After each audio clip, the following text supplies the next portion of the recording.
Since March 18th, most of humanitarian coordination requests through agencies have been denied. Palestinian Civil Defense says only 10% of 300 requests have been facilitated by Israeli authorities. Convoys that can move freely face constant bombardment, turning every journey into a deadly gamble. The humanitarian access to us still remains one of the biggest constraints that we face.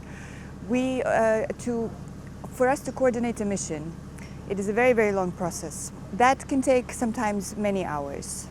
And, we have had missions that have taken 12 hours, that have taken 16 hours. I've been on missions myself that have taken 18 hours. And so, of course, this makes the whole system very inefficient, right? Vital infrastructure has been damaged or destroyed by Israel, leaving aid workers struggling to reach civilians in need of help, making an already challenging task virtually impossible, putting even more Palestinians at risk. Right now, there's two things that are happening.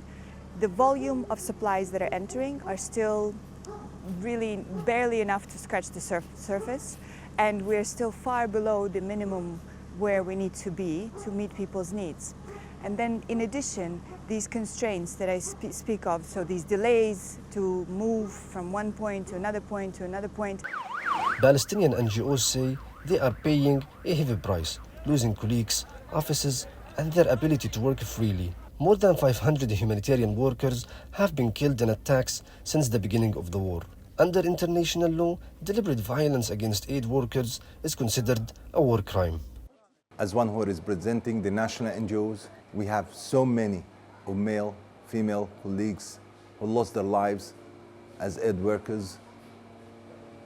At the same time, we lost most of our premises, our working spaces, and we have these constraints and restrictions on our work.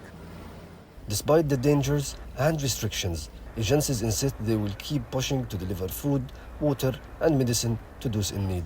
Here in Gaza, humanitarian access has been throttled by Israeli restrictions since the start of the war. Aid convoys face delays, denials, and deadly risks, leaving families without food, water, or medicine. Abdalwahab Hamad, TRT World, Gaza.